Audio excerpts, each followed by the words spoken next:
Yes, allez, c'est parti. Bienvenue à toutes et tous dans ce nouvel épisode de notre série Hack Market. Alors, pour ceux qui ne me connaissent pas, je me présente rapidement.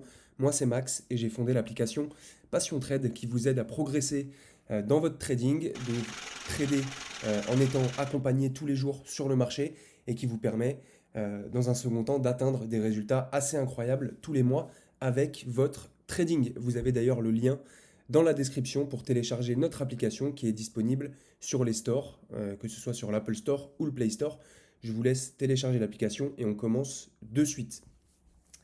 Alors dans cette vidéo, je vais vous montrer exactement comment utiliser l'outil Fibonacci que vous connaissez déjà sûrement pour améliorer vos résultats en trading et que vous puissiez profiter et trader les retracements de la meilleure des façons.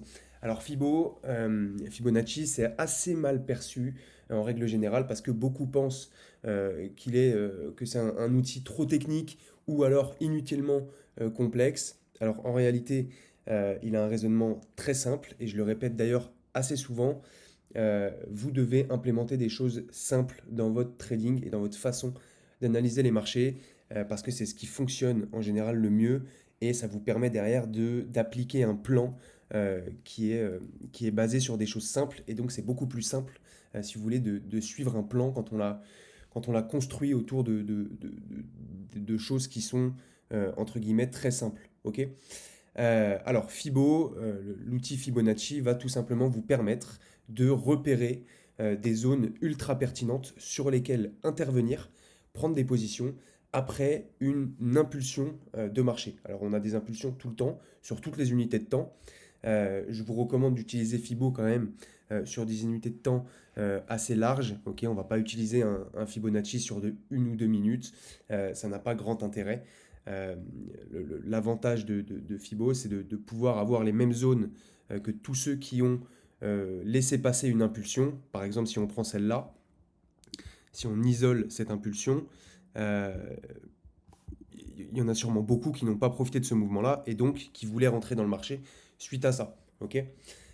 Donc vous devez absolument, vous aussi, si ce n'est pas déjà le cas, euh, commencer à utiliser Fibonacci, car si vous ne l'utilisez pas, vous allez vous priver d'utilisation, enfin d'informations, pardon, qui sont essentielles dans votre analyse. Ok. Pouvoir rentrer sur le marché suite à une grosse impulsion pendant un retracement, c'est vraiment la base. Ok. Alors, comment tracer? Première chose, comment tracer votre Fibo correctement? Vous devez absolument attendre d'avoir, d'identifier, si vous voulez, une impulsion et d'attendre la fin. Si par exemple on prend actuellement le Bitcoin, qui est en train d'exploser, il est autour des 97 000, incroyable. Si on prend par exemple le Bitcoin et qu'on souhaite rentrer sur un retracement suite à cette grosse impulsion, c'est bien, on a le premier point bas de l'impulsion, ok. Donc on prend le premier point bas de l'impulsion qui est ici, ok, et on va prendre le point haut. Le problème qu'on a, c'est qu'il faut attendre que le marché marque un point haut. Là, à l'heure actuelle, on ne peut pas considérer que le point haut est fait, ok. Donc la pertinence de notre Fibo est trop faible. Donc on doit vraiment absolument attendre que l'impulsion, si vous voulez, soit terminée, soit construite à 100%. Et donc, il faut attendre soit un double top, soit que le marché retrace un petit peu. Et ensuite, après seulement, on pourra tracer notre Fibo. Si on prend le gold, par exemple, voilà, on a eu une belle baisse, on a eu un beau retracement là depuis les 2790 jusqu'aux 2550. On a du coup une impulsion baissière. Là, on peut tracer sans problème notre Fibonacci. Alors je vais modifier juste, hop, voilà qu'on le voit mieux. Et on va mettre ça, ok, voilà, très bien. Euh, donc voilà, donc il faut vraiment attendre que l'impulsion soit terminée et on peut ensuite tracer notre Fibonacci. Les trois niveaux, il y a trois niveaux que vous devez regarder et sur lesquels vous devez vous pencher et vous concentrer suite à une impulsion et sur votre Fibonacci. Ça va être le premier niveau, ça va être les 38,2%, 38-20%, ça c'est le premier niveau. Ok. Donc là, imaginons, alors c'est pas imaginons parce qu'on va sûrement prendre le trade d'ailleurs avec les membres dans l'appli. On a eu une belle impulsion baissière sur le gold. Donc l'objectif, c'est de rentrer dans le marché à la vente. Mais pour ça, on ne va pas se mettre à vendre ici, en bas du mouvement, parce que ce serait beaucoup trop tôt et qu'il y a quand même une probabilité assez forte de rebond. Donc on va attendre qu'on aille chercher certains niveaux. Les trois niveaux qu'on va regarder, ça va être 38,20, 50% et les 61,8. Ok? Ce sont les trois niveaux sur lesquels vous devez vous concentrer. Vous ne devez pas vendre sur les 23,6. Ok? Alors, dans certains contextes, on peut, mais concentrez-vous dans un premier temps uniquement sur les trois niveaux que je viens de vous donner, donc 38,2, 50% et 61,8. Ok?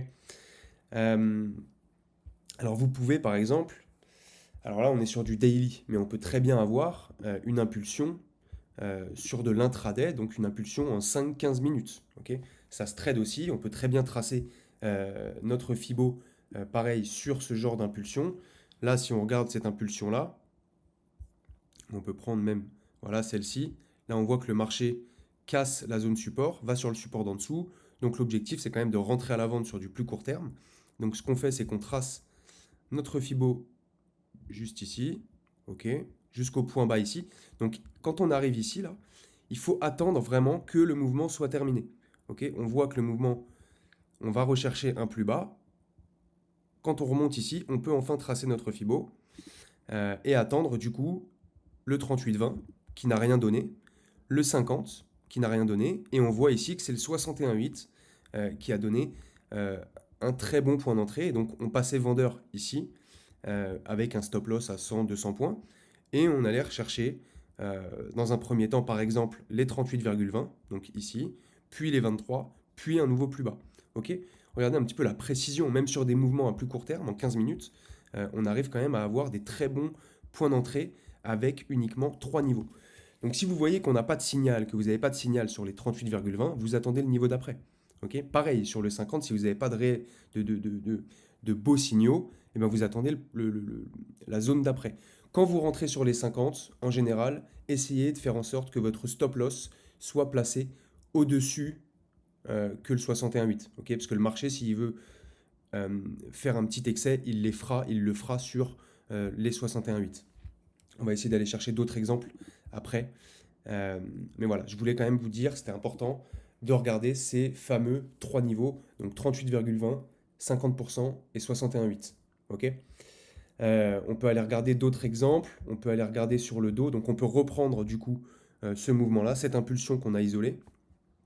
On va juste enlever ça et on va tracer notre Fibo. Donc du coup, on prend le point bas, on prend le point haut, ok, et on va regarder si le marché a rebondi sur les 38, le marché a rebondi rapidement sur les 38, puis est reparti rechercher les 50 ici, et ça nous donnait un point d'entrée idéal au point près pour rentrer dans le marché. Voilà, je vais changer la couleur, hop, en le mettant en bleu. Donc voilà, vous voyez un petit peu la précision, et ça on peut le faire sur toutes les vagues, hein.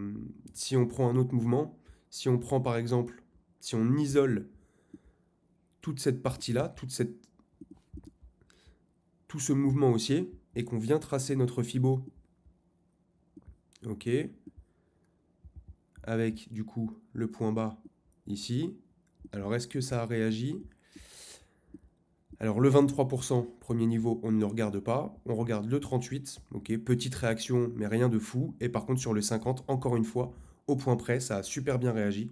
Et on a eu une hausse derrière de malade qui a suivi. Donc voilà comment vous pouvez travailler avec Fibo. N'hésitez pas à combiner Fibonacci avec d'autres choses, vos zones, vos bandes de Bollinger, vos moyennes mobiles. Ça va être encore plus puissant et ça rajoutera de la pertinence aux niveaux qui sont donnés par Fibonacci. Si cette vidéo, on a essayé de la faire courte, l'objectif c'est pas de s'étaler sur des concepts assez simples comme ça, c'est juste de remettre les choses en place. Oui, Fibonacci ça marche si c'est bien utilisé, donc ne vous en privez pas, au contraire, utilisez-le. Si vous avez des questions, n'hésitez pas à nous envoyer un petit message, que ce soit sur Insta ou sur notre application, que vous pouvez d'ailleurs télécharger, vous avez le lien en description. Et n'hésitez pas encore une fois à vous abonner à notre chaîne et à activer la cloche pour être au courant de toutes les prochaines vidéos qu'on sort prochainement. C'était Max et je vous dis à très bientôt.